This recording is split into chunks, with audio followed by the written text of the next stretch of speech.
Welcome to Echoes of Faith, where stories of hope, resilience, and grace inspire us to find the light in every challenge. This Christmas, 12-year-old Samantha struggles to find joy after losing her beloved dog, until a single feather appears on her windowsill, bringing with it an unexpected message of love, faith, and healing. The Christmas feather is a tender and uplifting story from the Echoes of Faith series, one that will touch your heart and remind you of the beauty of love, loss, and the quiet ways God speaks to us. Let Samantha's story bring light and warmth to your holiday season. As she stood next to the small ceramic Christmas tree on her dresser, 12-year-old Samantha's mother brushed a strand of hair from her face and asked, "What would you like for Christmas this year, darling?" Samantha shrugged, staring at the blinking lights without really seeing them. Her shoulders slumped beneath the weight of a sadness that had wrapped itself around her ever since Barkley had gone. "I don't know," she mumbled. Her mother crouched beside her, a flicker of worry crossing her face. "Come on," she said gently. "There's got to be something. A new doll? Some art supplies? What about a book?" Samantha shook her head, her voice coming out barely above a whisper. "I don't want anything." Her mother sighed softly, resting a hand on her knee. "I know it's been hard without Barkley," she said, her voice careful, like stepping on thin ice. "I miss him too, you know. But maybe this Christmas we can find something new to make us smile. A little bit of joy. That's what Barkley would have wanted, right?" Samantha didn't respond. She didn't want new things. She didn't want joy. She wanted Barkley. Her mother stood, brushing her hands on her jeans. "Well," she said, forcing some cheer into her voice, "why don't you get to bed then? Santa will be here soon, and you never know. He might surprise you." Samantha's eyes flicked toward the tiny tree on her dresser. The lights twinkled weakly, barely filling the room with their glow.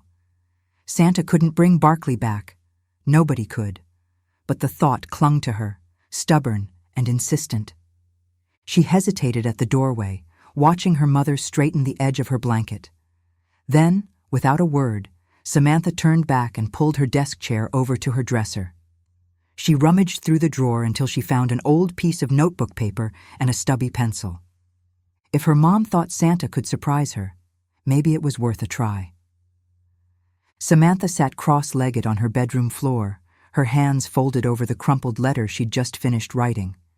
The paper was lined with faint smudges, tears she'd tried to wipe away but couldn't stop.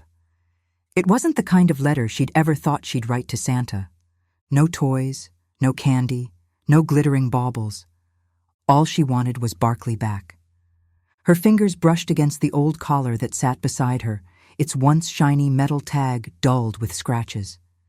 It had been 3 months since she'd last heard the rhythmic thump-thump of Barkley's tail greeting her after school, 3 months since she'd felt his wet nose press against her hand.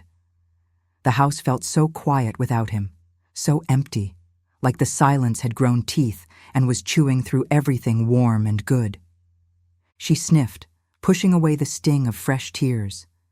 It wasn't fair. Barkley wasn't just a dog. He was her best friend, her secret keeper, the one who always knew how to make her smile even on the worst days. If Santa was real, if he could bring toys and stockings full of candy, why couldn't he bring Barkley back? She pressed the paper flat again and read her shaky handwriting one last time. "Dear Santa, I don't want anything for me this year. Just please bring Barkley back, even for one day. I miss him so much. I'll do anything if you can help. Love, Samantha." She folded the letter and tucked it under the small ceramic tree that sat on her dresser. It wasn't much. Her mom hadn't decorated the house this year. But Samantha had insisted on at least this one piece of Christmas, this one light in the middle of the sadness. Before bed, she whispered into the darkness, "If you're listening, I hope you'll answer." The first thing Samantha noticed when she woke up the next morning was the soft glimmer of white against her pillow. She rubbed her eyes and blinked, her heart skipping a beat. A single feather lay there, shimmering faintly in the sunlight that crept through the blinds. She picked it up, holding it carefully between her fingers. It was perfect, pristine and pure, like freshly fallen snow. A shiver danced down her spine. She had no idea where it had come from. She glanced around the room, then up at the ceiling, but there were no birds, no feathers anywhere else. Just this one. And somehow, it felt special. As she stared at it, a sound broke through the quiet morning air, a faint, high-pitched bark. Her heart leapt into her throat. "Barkley?" she whispered, throwing off her blanket and racing to the window. She pressed her face against the frosted glass, her breath fogging the pain as she searched the snowy front yard. There, nestled beneath the bare branches of the oak tree, was a tiny ball of fluff shivering in the snow. Its fur was golden brown, with floppy ears that twitched at every sound, and when it looked up at her, its dark, wide eyes seemed to hold a question. Samantha gasped, yanking on her coat and boots as fast as she could. She nearly slipped on the icy steps in her rush to reach the puppy, her breath coming out in frantic puffs. "Hey there," she murmured, dropping to her knees in the snow. "Where did you come from, huh?" The puppy whimpered, taking a hesitant step toward her. Its tail wagged timidly, and Samantha's heart melted. "It's okay," she said softly. "I've got you." She scooped the little dog into her arms, wrapping her coat around its trembling body. The puppy nestled against her chest, and for the first time in months, the ache in her heart felt lighter. Back inside, Samantha dried the puppy off with an old towel, marveling at how small and fragile it felt in her hands. She couldn't stop staring at it, at the way it blinked up at her, its nose twitching as if to say, "I'm here now." She thought about the feather on her pillow, the bark she'd heard, and the way this tiny dog had appeared as if out of nowhere. Her eyes drifted to Barkley's old collar, still sitting on her dresser. She felt a lump rise in her throat. Did you send him?" she whispered, clutching the puppy a little closer. "Is this your way of telling me it's okay to love someone new?" She didn't know how to explain it, but deep down, she felt certain Barkley was still with her somehow. Maybe it was the feather, maybe it was the timing, or maybe it was the way this new puppy rested its head against her chest, just like Barkley used to do when she was sad. Samantha smiled through her tears. "You're not Barkley," she said softly to the puppy, "but I think you're exactly who I need right now." The puppy wagged its tail as if to agree. That evening, Samantha sat by the little ceramic tree, the puppy curled up in her lap. She'd decided to name him Lucky, because finding him felt like the luckiest thing that had happened to her in a long time.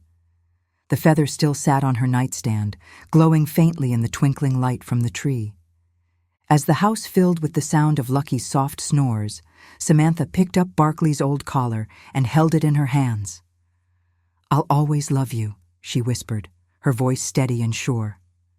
"Thank you for sending me someone new to love."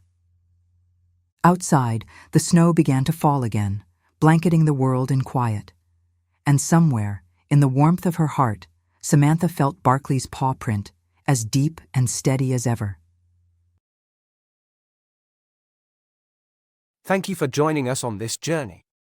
Remember, no matter what fires we face, faith will always carry us through. If you like this video, give it a thumbs up. Be sure to leave a comment. Subscribe for more stories that inspire and uplift. This is Echoes of Faith, where every story brings hope. If today's story moved you, be sure to discover more heartfelt journeys in the Echoes of Faith series and uplift your spirit. Don't miss out on the next chapter. There's always more to uncover.